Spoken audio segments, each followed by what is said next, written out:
तो दोस्तों स्वागत है आपका CHS entrance by Dhananjay sir के चैनल पर। आज हम लोग जो है कक्षा 8 का मैथ देखेंगे और कक्षा 8 के मैथ के अंतर्गत हम लोग जो है क्रमागत संख्या के लिए बात करेंगे। इसके पहले मैंने क्रमागत सम और विषम संख्या को बता दिया है। क्रमागत संख्या की बात करते हैं।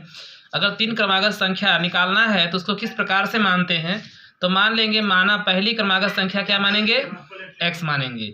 तो दूसरी क्रमागत संख्या क्या हो जाएगी, x+1 हो जाएगी। कैसे होगी इसको समझने की कोशिश करेंगे। अगर पहली क्रमागत संख्या मान लेते हैं 1 आया, ठीक है, 1 के बाद क्या आता है 2, 2 के बाद 3, 3 के बाद 4, 4 के बाद 5, इस तरह से क्रम से आता है ना, ठीक है। तो अगर मान लेते हैं कि पहली क्रमागत संख्या अगर 1 है तो दूसरी 2 है, तो 1 में क्या करें हैं 1 जोड़ देंगे तो 2 हो जाएगा। फिर 1 में क्या करेंगे, 1 में जो है फिर क्या करते हैं कि 1 में जो है 1 और जोड़ दे, 1 1 2, यानी 1 में कितना जोड़ेंगे 2 जोड़ेंगे। तो ये पहली क्रमागत संख्या, ये दूसरी क्रमागत संख्या और ये क्या हो गई तीसरी क्रमागत संख्या। इसका 1 का मतलब अगर x मान लेते हैं, पहली क्रमागत संख्या अगर x होगी, अगर x में 1 और जोड़ेंगे तो क्या हो जाएगा x+1, दूसरी क्रमागत संख्या हो गया। अगर तीसरी क्रमागत संख्या निकालना 1 और जोड़ देंगे तो x+2, ठीक है। इस प्रकार से हम लोग समझ गए, पहली अगर x मानेंगे दूसरी x+1 हो जाएगा, तीसरी x+2 हो जाएगा, ठीक है। इसको देखेंगे तो यहाँ पर आप लोग देख सकते हैं, माना पहली क्रमागत संख्या x है तो दूसरी क्या हो जाएगा x+1, x में 1 और जोड़ देंगे, ठीक है। तीसरी क्रमागत संख्या की बात करेंगे, x+1 था, इसमें 1 और जोड़ देंगे तो क्या हो जाएगा x+2, ठीक है। यह मानने का एक तरीका होता है। चलिए इस तरीके के पिछले तरीकों को भी एक बार फिर से देख लीजिए।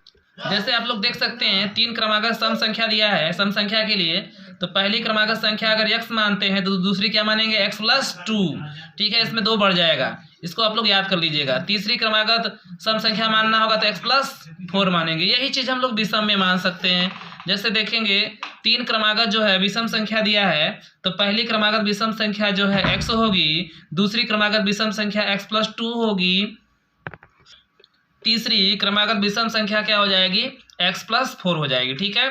2 2 बढ़ता जाएगा। इस प्रकार से आप लोग मान सकते हैं, ठीक है।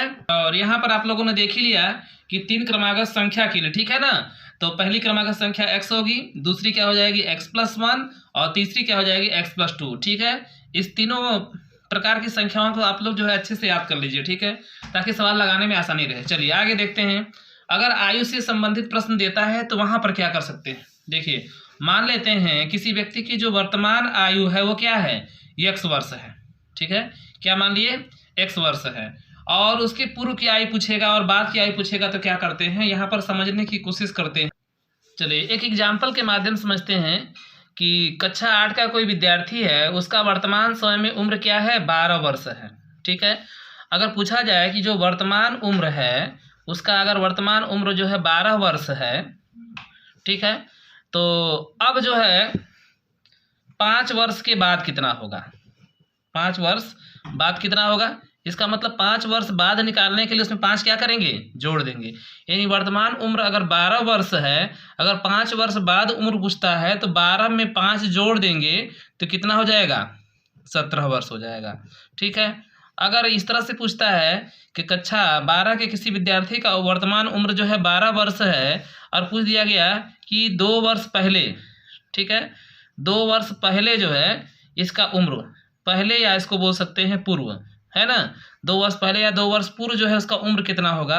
तो अगर इस समय 12 वर्ष है तो 2 वर्ष पहले की बात कर रहा है तो इसमें से 2 क्या करेंगे घटा देंगे, कितना आ जाएगा 10। ठीक इसी प्रकार से 12 के स्थान पर हम लोग x मान लेते हैं, और अगर पूछता है कि 5 किसी व्यक्ति की उम्र वर्तमान उम्र जो है x वर्ष है और 5 वर्ष बाद कितना होगा, तो x में 5 जोड़ देंगे तो कितना होगा x+5 वर्ष, ठीक है ना।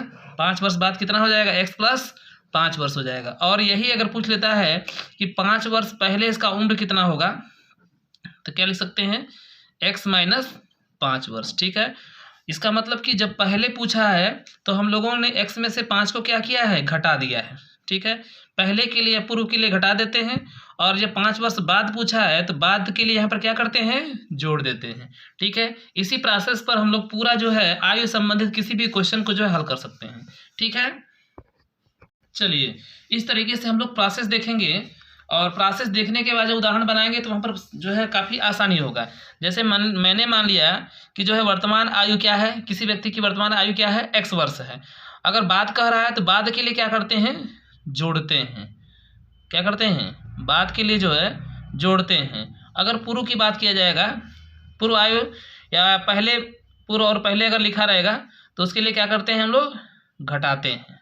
ठीक है, अब देखते हैं। मान लिए कि जो वर्तमान आयु किसी व्यक्ति की जो है x वर्ष है, अब पूछ रहा है कि 5 वर्ष बाद, ठीक है, 5 वर्ष बाद इसकी आयु कितना होगा। इस समय तो x वर्ष है, तो 5 वर्ष बाद क्या होगा, x में 5 जोड़ देंगे तो कितना हो जाएगा, x + 5 वर्ष हो जाएगा।